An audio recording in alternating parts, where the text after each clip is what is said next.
좀 배울 점은 뭘까? 우리가 이제 아세안하고 여러모로 제가 말씀드린 게 상황이 좀 다르고, 우리는 뭐 국제기구란 아세안이라는 뒤에 받쳐주는 게 좀 없지 않습니까? 북핵이라는 그 변수도 있고. 그렇지만 아세안이 동시문적으로 아세안 관련 자기들 중심으로 협의체를 많이 해가지고 미국도 끼고 중국도 끼고 막 다 이렇게 하는 뭐 그런 걸 봐서 우리도 그런 플랫폼을 많이 가져가면 어떨까? 예를 들면 소다자 협력 같은 거, 미국이 포함되는 것도 있고 중국이 포함되는 것도 있고, 소다자 예를 들면 삼각협력 같은 것도 있을 수 있고, 뭐 한중일도 될 수 있는 거고 한미일도 될 수 있는 거고, 뭐 이렇게 그런 것들을 많이 가져가면 아무래도 우리의 발신력이 높아지지 않을까. 그게 아세안한테 저희들이 벤치마킹 해야 될 게 아닌가, 이런 생각이 저는 그 아세안을 오래 하면서 느낀 점입니다. 이제 신남방 정책은 이제 지난 정부에서 저희들이 5년 동안 했고, 둘 다 아세안을 중시한다, 이런 측면에서는 제가 보기엔 공통점이 있는 것 같습니다. 다만 차이점은 신남방이 나름대로 브랜드화하고 아세안이 중요하다라고 이야기를 해서 호응을 얻었습니다만, 너무 경제에 치중을 해서 우리가 상인 국가적인 이미지 뭐 이런 것들이 좀 있지 않았나 하는 그런 아쉬운 측면. 그렇지만 이제 카시는 저희들이 어차피 아세안과 말할 때 경제 뭐 이런 것들이 중요하니까 그 플러스 정치 안보적인 이슈 뭐 분야 이런 데서도 조금 저희들이 더 해야 되겠다. 그래서 조금 더 종합적으로 가져가겠다, 포괄적으로 가져가겠다, 이런 것들이 차별화됐다, 이렇게 볼 수 있겠습니다.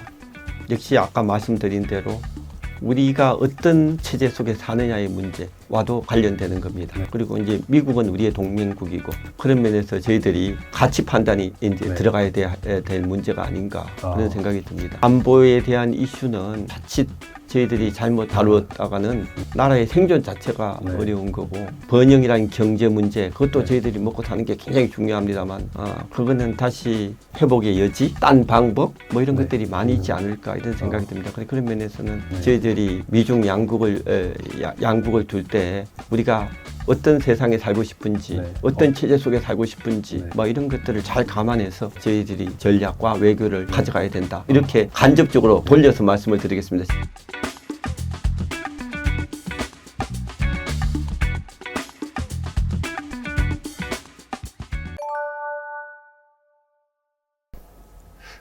그래서 이제 경제 얘기를 좀 많이 했는데, 이제 지정학적 안보, 아세안의 인태 전략에 대해서 좀 궁금한데, 사실 아세안이 그 미중 사이 양자택일 딜레마에 있다는 점에서 한국하고 매우 유사한 입장인 것 같은데요. 그 아세안의 그 미중 사이에 끼어 있는 상태에서의 그 전략이 궁금하고요. 이 아세안의 전략에 대해서 저희 한국이 참고할 만한 점이 있을지 좀 궁금합니다. 한국과 아세안이 사실은 미국과 중국이 좋을 때는 양쪽으로부터 다 이득을 취하는, 그리고 우리가 그 운신의 폭이 좀 이제 컸는데, 그 아세안도 마찬가지인 것 같습니다. 그런 면에서 한국과 아세안이 이제 이런 딜레마에 이렇게 있는 것 같고요. 아세안은 우리보다 좀 더 나은 것 같아요. 우리한테 있는 한반도 북핵이라는, 우리는 북핵을 이고 사는데 그런 그 현존하는 실존적인 그 위협 뭐 이런 것들이 사실은 아세안한테는 별로 이렇게 없고, 또 하나는 미국과 중국이 아세안이 상대편에 가는 것을 원치 않습니다. 그러다 보니까 상대편에 가지 않도록 노력을 하고 러브콜을 많이 보내죠. 사실은 어떻게 보면 아세안이 중심으로 동시문적인 협의체에 미국, 중국, 한국, 뭐 일본 다 이렇게 불러들일 수 있는 것들도 어느 특정 국가가 주도권을 갖는 것을 원치 않기 때문에 미국, 중국 다 소위 말하는 아세안이 주도권을 갖는다. 아세안은 사실은 옛날 비전통적인 그 중립주의적인 시각도 있고 해서 미중 사이에서 늘 이렇게 어느 하나에 올인하지는 않았습니다. 그래서 예를 들면 우리가 국제 정치 이론에서 보면 균형, 밸런싱이라고 그러죠. 뭐 어느 하나만 하는 게 아니라 이거 좀 믹스해가지고 복합적으로 구성하는 뭐 이런 게 좀 있습니다. 그래서 저희들이 좀 배울 점은 뭘까? 우리가 이제 아세안하고 여러모로 제가 말씀드린 게 상황이 좀 다르고, 우리는 뭐 국제기구란 아세안이라는 뒤에 받쳐주는 게 좀 없지 않습니까? 그렇지만 아세안이 동시문적으로 아세안 관련 자기들 중심으로 협의체를 많이 해가지고 미국도 끼고 중국도 끼고 막 다 이렇게 하는 뭐 그런 걸 봐서 우리도 그런 플랫폼을 많이 가져가면 어떨까? 예를 들면 소다자 협력 같은 거, 미국이 포함되는 것도 있고 중국이 포함되는 것도 있고, 소다자 예를 들면 삼각협력 같은 것도 있을 수 있고, 뭐 한중일도 될 수 있는 거고 한미일도 될 수 있는 거고, 뭐 이렇게 그런 것들을 많이 가져가면 아무래도 우리의 발신력이 높아지지 않을까. 그게 아세안한테 저희들이 벤치마킹 해야 될 게 아닌가, 이런 생각이 저는 그 아세안을 오래 하면서 느낀 점입니다. 그래서 사실 아세안 정책에 대해서 그 전임 정권 때는 신남방 정책이라고 있었고 지금 현 정부는 한국 인도 태평양 전략이라는 거를 발표를 했잖아요. 그 신남방 정책과 그 한국의 지금 정부의 인도 태평양 전략 그리고 그 카시가 있던데 이거에 대해서 좀 설명을 해주셨으면 좋겠습니다. 제가 한 가지를 말씀드릴 수 있는 거는 제가 처음에 아세안을 시작할 때 하고 지금 이렇게 네. 보면 상당히 한국과 아세안의 관계가 많이 네. 심화됐다. 그리고 역대 정부들이 지역적 범위 포커스는 조금씩 다르게 했지만 아세안은 상당히 늘 중시해 왔다. 이런 측면에서 시계열적으로 한번 말씀을 좀 드리고 싶고요. 그 말씀하신 카시, 한 아세안 연대 구상이라는 거죠. 결국은 우리 정부의 한국형 인태 전략, 인도 네. 태평양 전략의 그 대동남아 아세안 전략을 이제 지역 전략을 말하는 게 우리가 이제 카시. 이라고 하는데 이제 신남방 정책은 이제 지난 정부에서 저희들이 5년 동안 했고 둘 다 아세안을 중시한다 이런 네. 측면에서는 제가 보기엔 공통점이 있는 것 같습니다. 네. 다만 차이점은 신남방이 나름대로 브랜드화하고 아세안이 중요하다라고 이야기를 해서 호응을 얻었습니다만 너무 경제에 치중을 해서 네. 우리가 상인 국가적인 이미지 뭐 이런 것들이 좀 있지 않았나 하는 그런 아쉬운 측면. 맞습니다. 그렇지만 이제 카시는 저희들이 어차피 아세안과 말할 때 경제 뭐 이런 네. 것들이 중요하니까 그 플러스 정치 안보적인 이슈 네. 뭐 분야 이런 데서도 조금 저희들이 더 해야 되겠다. 그래서 조금 더 종합적으로 가져가겠다. 어. 포괄적으로 가져가겠다. 이런 것들이 차별화됐다. 이렇게 볼 수 있겠습니다. 사실 지금 한국적 인태 전략 발표한 게 보면 자유, 뭐 인권, 법치 이런 거를 강조하는 걸로 제가 봤는데요. 일각에서는 너무 뭐 미국 일변도다 또는 중국을 배제하는 거 아니냐 이런 말도 나오더라고요. 이거에 대해서는 좀 어떻게 생각하시는지? 중국을 배제하는 것이 아니냐라는 시각이 있는데 윤석열 대통령이 그 작년 11월 캄보디아 한아세안 정상회의 시에 분명히 인태전략 발표할 때 말씀을 하신 게 있죠. 특정 국가를 배제하지 않고 타깃하지 않겠다. 나름대로 저희들이 특정 국가를 배제하지 않겠다는 의지가 이렇게 반영이 돼 있는 것 같습니다. 그래서 중국도 이렇게 공식적으로 발표에는 뭐 우리의 그 인태 전략에 대해서 네. 이렇게 대놓고 반대하거나 뭐 이런 것들은 나타나지 않는 것 같습니다.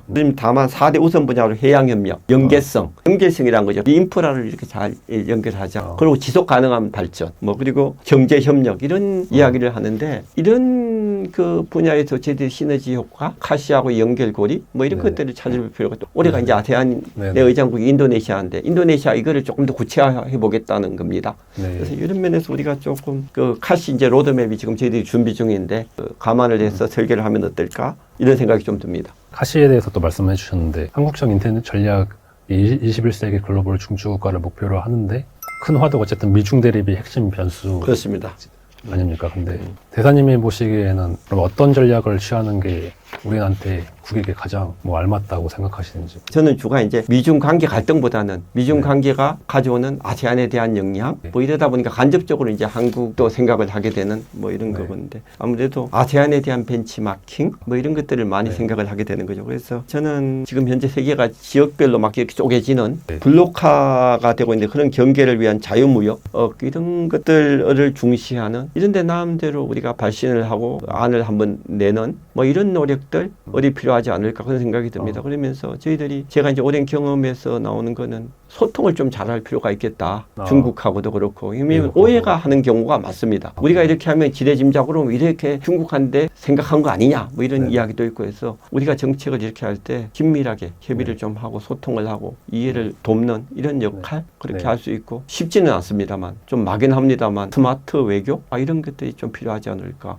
제가 듣기로는 아세안이 그 미중 사이에서 줄타기를 되게 잘하는 지역이고 나라들이라고 들었거든요. 결국 우리나라도 뭐 아세안의 이런 전략을 벤치마킹을 한다면은 결국에는 좀 이렇게 거칠게 얘기하면은 미중 사이의 줄타기를 우리도 잘해야 된다 이렇게 사실 생각이 될 수밖에 없는 것 같은데 이렇게 이해를 해도 되는 건지 아니면 좀 다르게 생각해야 되는 건지. 줄타기라는 말이 어떤 의미겠습니까? 우리 그 일반 국민들한테 와닿기는 이제 딱 와닿는 말씀 같습니다만 사실은 그 역시 아까 말씀드린 대로 우리가 어떤 체제 속에 사느냐의 문제와도 관련되는 겁니다. 그리고 이제 미국은 우리의 동맹국이고 그런 면에서 저희들이 가치 판단이 이제 들어가야 될 문제가 아닌가 그런 생각이 듭니다. 안보에 대한 이슈는 자칫 저희들이 잘못 다루었다가는 나라의 생존 자체가 네. 어려운 거고 번영이라는 경제 문제 그것도 네. 저희들이 먹고 사는 게 굉장히 중요합니다만 그거는 다시 회복의 여지, 딴 방법 뭐 이런 네. 것들이 많이 있지 않을까 이런 생각이 듭니다. 그런 면에서는 네. 저희들이 미중 양국을 둘 때 우리가 어떤 세상에 살고 싶은지, 네. 어떤 체제 속에 살고 싶은지, 네. 뭐 이런 것들을 잘 감안해서 저희들이 전략과 외교를 가져가야 된다. 이렇게 간접적으로 돌려서 말씀을 드리겠습니다. 어쨌든 지금 말씀하신 게 뭐 국가의 근간이 되는 정체성, 안보 이런 거 말씀하셨는데 아세안에게 가장 큰 안보 이슈가 사실 남중국해 분쟁 아닙니까? 그래서 이 남중국해 분쟁이 중국 간의 아세안 간의 가장 중요한 이슈 중 하나라고 알고 있는데 아세안 국가들은 이렇게 어떻게 대처하고 있는지 좀 궁금한데요. 좀 말씀 좀 주십시오. 이 남중국해가 사실은 아세안한테 가장 중요한 안보 이슈면 틀림없습니다. 왜 그러면 이렇게 그러냐? 이런 네네. 거는 남중국해의 위치를 이렇게 잘 보시면 이게 남중국해 위쪽으로 다들 한국, 일본, 중국 이렇게 다 있지 않습니까? 여기가 오른쪽이 다 그 태평양이고 왼쪽이 인도양인데 저희들이 유럽으로 수출을 한다거나 아니면 중동으로 수출한다거나 아니면 중동산으로 원유를 수입을 할 때 말레이시아하고 인도네시아 사이에 말라카 해역 그리고 이쪽에 남중국해를 지나야 되는 한중일 동북아 삼국열의 그 원유가 한 8, 90%가 다 이쪽으로 네, 이쪽으로. 지나야 되는 거고 또 우리한테도 사실은 뭐 물동량이 상당한 그런 네네. 측면이 지정학적으로 굉장히 중요한 그리고 미국 같은 경우에도 전략적으로 함대 네. 이동 뭐 이런 걸로도 사실은 잠수함 이런 이동도 되고 그래서 전략적으로 상당히 중요하다. 그래서 사실은 이런 중요한 위치인데 중국이 과거에는 좀 잠잠하다가 네. 2000년, 10년대쯤 이렇게 돼가지고 그때 조금 적극적인 외교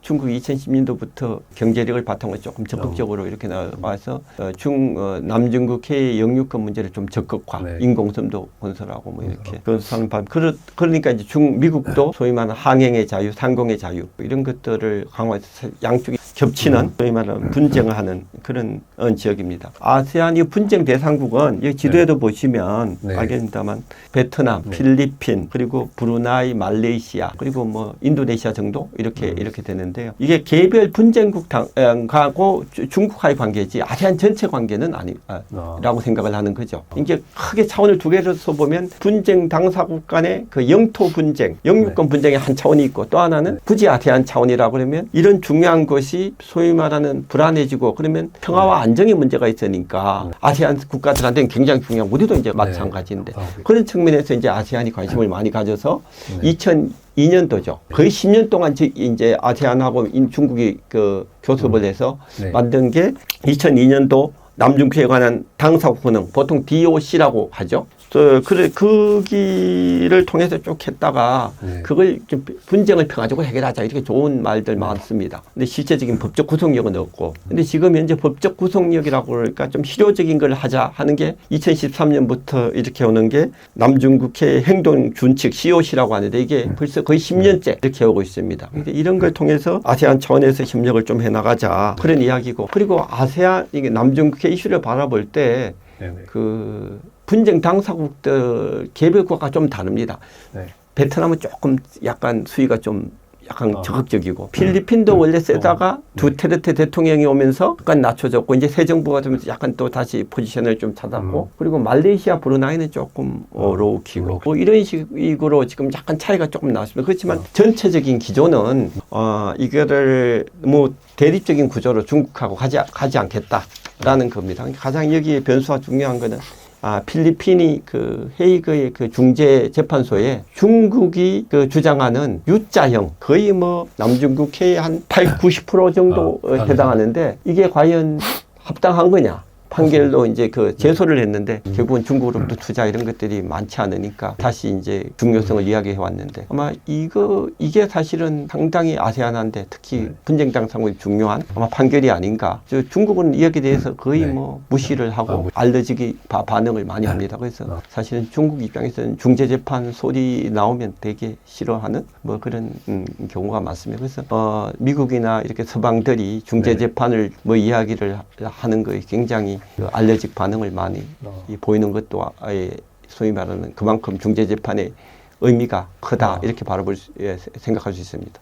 남중국해 얘기 나왔고 아까 그 물동량 말라카 해협을 통해서 뭐 석유나 이런 게 많이 공급된다고 그렇습니다. 말씀을 하셨는데 그럼 한국에게도 정말 중요한 건데 한국은 어떤 입장을 취해야 될까요? 지금 이제 저희 한국도 우리 수출입의 한 30% 네네. 이상 30%가 이제 그쪽으로 그게 소위 말한 해상로인 거죠. 네네. 북극 항로가 발견되지 않는 한에서는 계속 이렇게 될 것 같아요. 그 물동량이 그렇게 될 수밖에 없는 건 EU 수출. 우리 EU 수출이 한 7, 8%, 9%까지 되나요? 그리고 중동, 아프리카 뭐 이런 데 다 걸로 가야 되니까요. 원유가 뭐니 해도 중동산 원유가 와야 되니까 네. 우리가 기름 없이는 살 수 없는 구조지 않습니까? 그래서 네네. 우리로서는 말라카 해협이나 남중국 해가 네네. 안정이 돼야만이 우리가 이제 그 경제에 큰 문제가 없다. 뭐 이런 게 우리한테도 굉장히 중요한 거다. 그래서 우리도 이제 남중국 해의 평화와 안정을 강조를 하고 있고, 저희들이 주로 이야기해오는 거는 그 남중국해와 관련돼서 이제 국제법, 해양법, 국제해양법이죠. 웅클라스 등 국제법 원칙하에 항행 상공의 비행 자유, 마음대로 왔다 갔다 이렇게 좀 할 수 있게 해야 된다. 선박이나 비행기 이런 것들이 이제 그런 것들. 그러니까 왜냐면 일본의 남중국해 일부에서는 중국이 비행 금지 구역 이런 것들도 뭐 설치하고 뭐 이렇게 했지 않습니까? 또 하나는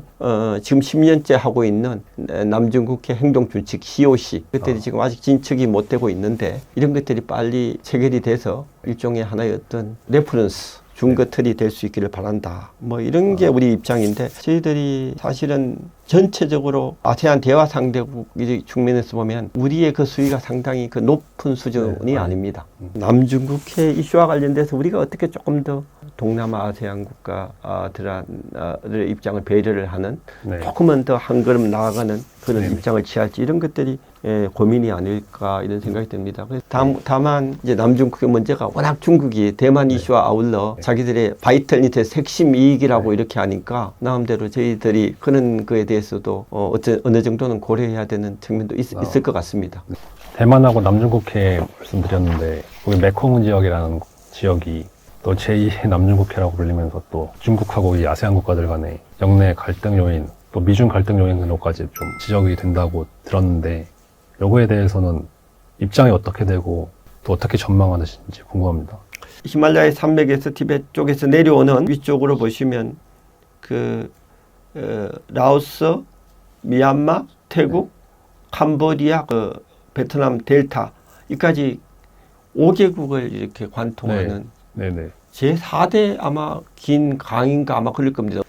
그래서 잘 보시면 지리적으로 중국하고 인도 사이에 그런 위치에 있고, 지정학적 지역강적으로 매우 중요하고, 그 수자원이 네네. 결국은 많으니까 그 수자원적인 측면에서 굉장히 중요하다. 그래서 라오스를 동남아의 밭들이라고 많이 하지 않습니까? 댐들이 많이 건설되어 있거든요. 중국 쪽에 상류도 많이 돼 있고, 이제 이러다 보니까 기후변화 이슈하고도 상당히 관련돼 있고, 그리고 이제 식량 안보, 왜냐면 거기서 먹고 사는 동남아 사람들이 많거든요. 이렇게 상당히 이게 중요하다. 그래서 그런 것 때문인지 우리나라를 포함해서 미국, 중국, 일본 한 14개국이 네. 메콩 관련 협의체가 있습니다. 아세안 란쌍회의, 정상회의 뭐 이런 거 하고, 일본도 하고, 2011년도에 한메콩 외교장관 회의를 시작을 해서 2019년도에 부산에서 있었는 한아세안 특별정상회의, 그때 계기로 해서 제1차 한 메콩 정상회의를 이렇게 이마침 경쟁을 많이 하고 있는 겁니다. 미얀마 왼쪽에서부터 다낭 오른쪽까지 한 동서경제회랑, 남부경제회랑은 태국, 방콕하고 캄보디아 프놈펜 그리고 호지민 연결하는 거 남부, 이렇게 해서 사실은 이 지역이 일대 생산과 물류 지역에 완전 변화가 이렇게 왔어요. 대전환이. 이런 면에서 베트남 플러스 원 대상 지역, 이런 대상 지역으로 또 우리가 이제 기반이 돼 있는 이런 곳이라고 저는 보고 있습니다. 그래서 저는 이런 측면에서 메콩이 굉장히 중요하다. 더군다나 중국이 메콩 상류에 있으니까 물 조절을 사실은 댐에 수문을 막아놓으면 동남아가 건기 때 상당히 물 부족을 느끼고, 그래서 그런 면에서도 중국한테는 상당히 중국하고 동남아, 특히 메콩 국가한테는 굉장히 중요한 이슈다. 이제 물의 문제고 수자원의 문제고, 또 하나는 기후변화의 문제고, 식량 안보와 그 강에서 먹고 사는 사람들의 문제, 뭐 이렇게 하기 때문에 미국도 이걸 갖다가 상당히 관심을 많이 가지고, 그래서 1930년도에 공항할 때, 세계 공항이 일어났을 때 미시시피강 이런 거를 많이 개발했지 않습니까? 그런 경험을 미국이 메콩강 쪽에도 이렇게 좀 전파하겠다, 뭐 이런 이야기까지 하는데, 그 이면에는 상당히 많은 전략적인 함의가 있지 않을까. 그래서 혹자는 제2의 대륙에서의 남중국해, 뭐 이렇게까지는 그 정도는 아니지만 그렇게 점점 더 중요한 이슈, 네. 뭐 이렇게 보시면 될 것 같습니다.